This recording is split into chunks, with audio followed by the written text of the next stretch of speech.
জয় গুরু। পরমদয়াল শ্রী ঠাকুরের শ্রীচরণে জানাই ভূমিষ্ঠ প্রণাম। আপনাদের প্রতি প্রত্যেককে জানাই রানন্দিত জয় গুরু। আজ ইষ্ট প্রসঙ্গে আমরা আলোচনা করব একটি বিশেষ বিষয়। আপনারা সকলেই জানেন যে আমরা আমাদের মনকে নিয়ে এগিয়ে চলি। মনে খুব জোর রাখতে হবে, কোনো রকমভাবে আমাদের শরীর অসুস্থ হওয়া চলবে না এবং মনটাকেও ভালো রাখতে হবে। আজকে এই সব নিয়ে আজকে কয়েকটা কথা আলোচনা করব, যেগুলো আচার্যদেব, যেগুলো শ্রী ঠাকুর বলছেন।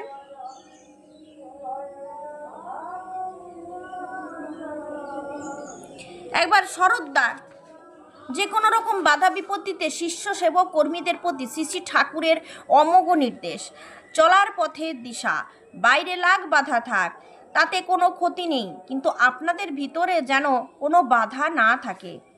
শ্রী ঠাকুর বলছেন কলকাতায় ভালো করে নাড়া দিতে পারলে সারা ভারতে তাড়া পড়ে, যাতে লোকে ভালো করে আমাদের ভাবধারাগুলি সম্বন্ধে জানতে পারে, তার ব্যবস্থা করা লাগে। ক্রমাগত বাধাবিঘ্ন, তাতে কাজে অগ্রসর হওয়াই কঠিন, এটাই বলছেন শ্রী ঠাকুর। বলছেন বিনা বাধায় সাকসেস আসলে বাধার সম্মুখীন হয়ে সেই সাকসেস রক্ষা করা কঠিন হয়, কিন্তু ভিতরে রোগ থাকলে বাধায় তা আরও বেড়ে যায়। তাই চলতে জানলে সবটাই পরমপিতার ব্লেসিং, মানে আশীর্বাদ। উদ্দেশ্য যে অমোঘ, বাধাকেও সে বান্দার মতো কাটিয়ে নেয় নিজ উদ্দেশ্য পূরণে। বাইরে লাগ বাধা থাক, কোনো ক্ষতি নেই, কিন্তু আপনাদের ভিতর যেন কোনো বাধা না থাকে। ভিতরের বাধা হলো কর্মবিমুখতা, স্বার্থপরতা, অহমিকা, পারস্পরিক দেশ, ঈর্ষা, অপ্রীতি। প্রীতি না থাকলে পরাক্রমের জাগরণ হয় না, তাই তাতে শক্তিও হয় না। আমাকে খুব ভালোবাসেন, অথচ আমি বা আমার যারা তারা বিপন্ন হলে আপনার প্রাণ কেঁদে ওঠে না বা নিজেকে বিপন্ন করে বোধ করেন না, এবং তার প্রতিকারের জন্য আপনার শক্তি সরঞ্জাম নিয়ে যথাসাধ্য চেষ্টা করেন না। এটা কিন্তু একটা অস্বাভাবিক ব্যাপার। এই রকম গলদ থাকলে বাইরের লোকেরাও টের পেতে দেরি হয় না, এবং যার যেমন প্রকৃতি সেইভাবেই সুযোগ নিতে ত্রুটি করে না। তাই দোষ কারো নয় মা শ্যামা, আমি সখাত সলিলে ডুবে মরি। সুন্দরভাবে ঠাকুর বললেন। এরপর কয়েকটা প্রশ্ন আছে, যে প্রশ্নগুলো আমাদের প্রত্যেকের আছে, যে প্রশ্নগুলো শরৎদা করেছেন কিংবা অন্যান্য দাদা করেছেন, তিনি সুন্দরভাবে উত্তর দিয়েছেন। একবার প্রফুল্লদা পরমদয়ালের কাছে প্রশ্ন রাখলেন, দুর্বলতা কি রক্তবীজের ঝাড়ের মতো, কিছুতেই যে যেতে চায় না, এক এক স্তরে স্তরে এক একভাবে আবির্ভূত হয়? ভালোভাবে শুনুন, মনে কখনো এটাকে স্থান দেবেন না। সব কিছু মনে থাকুক, কিন্তু ওই দুর্বলতা কোনোদিন কোনোদিন মনে মনে স্থান দেবেন না, কারণ এটা হচ্ছে রক্তবীজের ঝাড়। রক্তবীজের ঝাড়ের সঙ্গে তুলনা করা হয়েছে। পরমদয়াল জবাবে যেটা বললেন অবশ্যই শুনে রাখুন। দুর্বলতা যেমন রক্তবীজের ঝাড়, পারগতাও তেমনি রক্তবীজের ঝাড়। একটা মরণের সম্পদ, আরও একটা তরণের সম্পদ। যেটাকে পোষণ দাও সেইটাই বাড়বে। পারগতার পথ খোলাই আছে, চললেই হয়, করলেই হয়। 1 পা এগুলো 10 পা এগুলোর পথ 10 পা এগুবার পথ পরিষ্কার হয়, কিন্তু পূর্বের অকামগুলি বাধা সৃষ্টি করবেই, তাতে ঘাবড়াতে নেই। যা করণীয় ফিঙে হয়ে লেগে যদি করতে থাকো চলার পথে ভুলগুলিকে শুধরে শুধরে, তবে কিছুদিন পরে দেখতে পাবে ওই চলনই তোমার অভ্যাসগত হয়ে উঠেছে। তখন আর অত কষ্ট হবে না। হাতি ঘোড়া কিছুই না, করলেই হয়।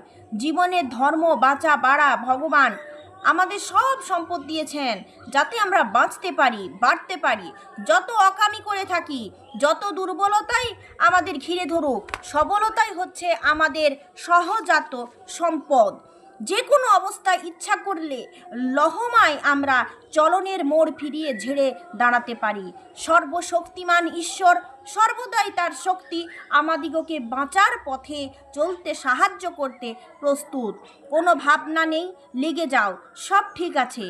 আমাদের কোষগুলি সীসার পাত্রের মতো, শক্তি সঞ্চিত থাকে। যত করবে তত পারবে, প্রত্যেকটা করা তার ফল রেখে যাবে। শুনেছি ঠাকুর রামকৃষ্ণদেব বলছেন যে 12 বৎসর ব্রহ্মচর্য পালন করলে মেধা নাড়ি গজায়। ব্রহ্মচর্য মানে বৃদ্ধির পথে চলা। আমরা তো সকলেই ব্রহ্মচর্য ব্রহ্মচর্য বলি। ব্রহ্মচর্যর অর্থ হচ্ছে বৃদ্ধির পথে চলা। ইষ্টের পথে চলা। ইষ্টের পথে চলতে চলতে মানুষের বেভুল চলন, বিভ্রান্ত চলন, বিস্মৃতি চলন খতম হয়ে যায়। ইষ্ট স্বার্থ প্রতিষ্ঠার বুদ্ধি তার এমনই মজ্জাগত হয়ে ওঠে যে কিছুতেই তা থেকে বিচ্যুত হয় না এবং খেয়াল হারা হয় না সে কখনো। এরকমভাবে ঠাকুর বললেন, ভুলেও সে অন্য চলনে চলে না, বেচালে পা পড়ে না তার কখনোই। তার অবগুণ যদি থাকে তাকে ইষ্ট স্বার্থ প্রতিষ্ঠার কাজে লাগায় তখন। তাই বলেছেন মেধা নারী গজায়। ওই স্মৃতি, ওই ধৃতি স্বভাবগত হয়ে সর্বক্ষণ তাতে জাগ্রত ও সক্রিয় থাকে। প্রেরণায় পূর্ণ করে তুলতে পরম দয়াল অপর এক নিদর্শন। এগুলো বিশেষ উৎসাহ, এগুলোই আচার্যদেব আমাদের বলছেন। এইগুলোই আমরা জানি না। কত জ্ঞান থাকলে মানুষ শান্ত হয়। আমি প্রায় দেখি ঠাকুর বাড়িতে ঋত্বিক দাদাদের দেখি, এই তো আমার ছেলের যে দীক্ষা হলো, সস্তৈনী হলো, যে ঋত্বিক দাদা দিলেন আচার্যদেবের আশীর্বাদে, অত শান্ত, তাকে দেখিয়ে তার কথাগুলো মনে হচ্ছে শুনতেই থাকি। এছাড়াও আমরা আরও দেখেছি ঠাকুর বাড়িতে যারা বাণী পাঠ করেন তাদের সঙ্গেও কথা বলে দেখেছি, ওহ সত্যি এত এত শান্ত, এত সুলভ আচরণ, তারাই হচ্ছে আমার মনে হয় প্রকৃত জ্ঞানী। কত সুন্দর তাদের কথা, বোঝানোর ভঙ্গি কত সুন্দর। আর আমরা তো অযথা বকবক করতে থাকি মানুষের সাথে, শুধুই রেগে যাই। ক্রোধ আমাদের বন্ধু হয়ে গেছে এখন, যার কারণে আমাদের এত সমস্যা। আর কারোর ভালোতে গেলে থাকতে পারি না এইগুলো। আর মনে দুর্বলতা প্রচুর। আর যদি কোনোভাবে কোনো হিংসা, দুর্বলতা মনে ঢুকেছে, তাহলে আপনি আর এগোতে পারবেন না, সে বিষয়ে কোনো সন্দেহ নেই। আপনি যত ইষ্টভীতি করুন, যতই ঠাকুর ধরুন, ঠাকুর ধরেছেন, ইষ্টভীতি করেছেন, মানে প্রবৃত্তির বিরুদ্ধে আপনাকে লড়াই করতেই হবে। প্রবৃত্তি কি আমার নেই? প্রবৃত্তি আমার আছে, কিন্তু ওগুলো আমি ইষ্টপথে চালিত করব। আরও যে উৎসাহর কিছু কথা ঠাকুর বলছেন, প্রেসের সংশ্লিষ্ট একজন কর্মী তার অতিরিক্ত খাটুনির কথা নিবেদন করলেন ঠাকুরের কাছে। তো শ্রী শ্রী ঠাকুর চোখ মুখ ঘুরিয়ে তীব্র উদ্দীপনার সঙ্গে বলছেন, শালা, কাজের কাছে হার মানবি কেন? বরং কাজই তো তোর কাছে হার মেনে যাবে। যতই কাজ আসুক তাকে হাতের মুঠোর মধ্যে এনে তুই তার উপরে উঠে দাঁড়াবি। কাজকে আবার কি ভয় করব? কাজ তো আমাকে ভয় করবে, আমি সেই রকমভাবে করব। আবার ওই দাদা বললেন, শরীরে আর পেরে উঠি না। ঠাকুর বললেন, কাজের মধ্যে বরং শরীর ভালো থাকে। খাওয়া দাওয়ার দিকে একটু নজর দিবি, একটু দুধ টুধ খাস তো? আর কোনো অসুখ বিসুখ নেই তো? উক্ত দাদা বলছেন, অসুখ কিছু নেই, এমনি শরীর দুর্বল লাগে, দুধ একটু করে খায়। তখন শ্রী শ্রী ঠাকুর বলছেন, দুধ যদি হজম হয়, দুধ আরও একটু বাড়িয়ে দিলে পারিস, দরকার হলে আমার কাছ থেকে টাকা নিয়ে আসিস। আর কাজকর্ম একেবারে বাদ দিস না, তাতে নিজেকে রোগী মনে হবে, দুর্বল বোধ করবি। স্বচ্ছন্দে যতটা পারিস কাজকর্ম করবি, অবশ্য তোর যদি ভালো লাগে।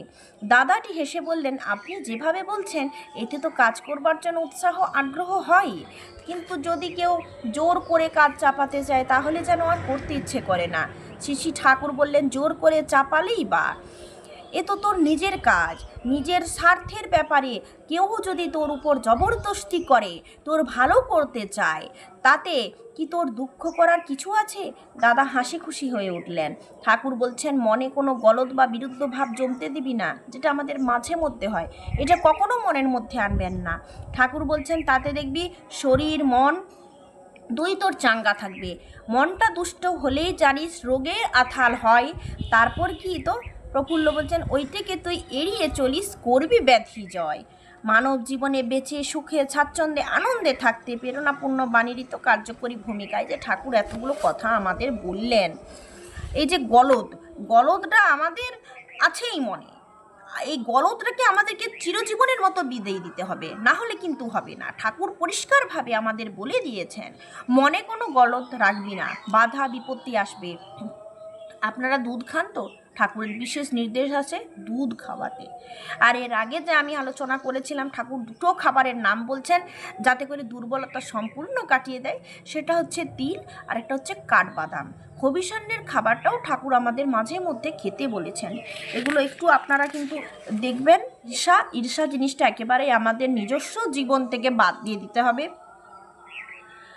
আমরা দেখতে পেলাম, আমরা দেখতে পাই যে মানুষ ঈর্ষাকে আঁকড়ে ধরে আছে, মানুষ দুর্বলতাকে আঁকড়ে ধরে আছে, কাজ করতে পারি না কিংবা কাজ করতে পারছি না, এই মনোভাব আমাদের কিন্তু আর এগোতে দেয় না। কাজ যত ভালোভাবে করব, মনকে যত সবল রাখবো, সবল মন হচ্ছে একটা মানে ভালো কাজ করার একটা অস্ত্র বলতে পারেন। মনটাকে সবসময় সবল করার জন্য আমাদেরকে একটু নাম ধ্যান করতে হয়। নাম ধ্যান এইবারে আমি দেখলাম এক ঋত্বিক দাদার মুখে শুনলাম, নাম আর ধ্যান। নাম ধ্যানের সময় মুখ এবং ঠোঁট জিভ লড়বে না, তোমার নামটা হবে অন্তরে, কোনো রকমভাবে এই ভাবটা যেমন না আসে, বাইরের লোক যেন না দেখতে পায় তোমার দুটো ঠোঁট নড়ছে। যত ভেতরে নাম হবে তত তোমার ভেতর, মন, শরীর, ভেতর সব চাঙ্গা হতে থাকবে। এবং নামের কাজ ওইভাবে হয়, ভেতরে নাম করলে।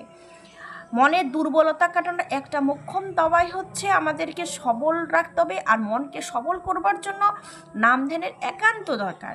তাই আপনারা ঠাকুরের যে বীজ নাম পেয়েছেন ওটাকে কাজে লাগান, বীজ নামটা রেখে দেবেন না। যত ভালোভাবে নাম ধ্যান করবেন, অনেক জটিল জটিল সমস্যার সমাধান আপনি নিজে করতে পারবেন, সেই কৌশল ঠাকুর আপনাকে দেবে। তাই মনে কখনো দুর্বলতা, গলদ, হিংসা, ঈর্ষা এগুলোকে দেবেন না, এগুলোকে বাড়তে দেবেন না। আশ্রয় তো দেবেন না, আশ্রয় একবার পেয়ে গেলে ওকে বের করা কঠিন হয়ে যাবে। কে কী করলো অত দেখার দরকার নেই। আপনি যে ইষ্টের সঙ্গে যুক্ত আছেন, আপনি ইষ্টের জন্য কতটুকু সারাদিনে করছেন ওটা খেয়াল রাখুন, দেখবেন আপনার পিছনের কাজগুলো সব বাগানো হয়ে যাচ্ছে, ও ঠাকুর দেখে নিচ্ছেন। এটা আমি দেখেছি হয়ে থাকে। কারেন্ট যে স্টোভ আলোচনা এবং স্বস্তি সেবক এনেছি, এখান থেকে অনেক প্রশ্ন উত্তর আছে যা আমি আপনাদের আস্তে আস্তে শেয়ার করতে থাকবো। আর কালও আসবো নতুন কিছু আলোচনার সাথে, অনেক কিছু জানার আছে, অনেক কিছু বলারও আছে। আপনারা সকলে চ্যানেলে থাকুন, ভালো থাকুন এবং এগুলো শুনতে থাকুন। ঠাকুরের কথা তো রোজ শুনতে হয়, আর ঠাকুরের কথা রোজ বলতে হয়। কিছু শুনুন, আবার কিছু বলতেও থাকুন, তবেই তো আপনি রেগুলারিটি থাকবেন ইষ্টের সাথে, তাই না? জয় গুরু।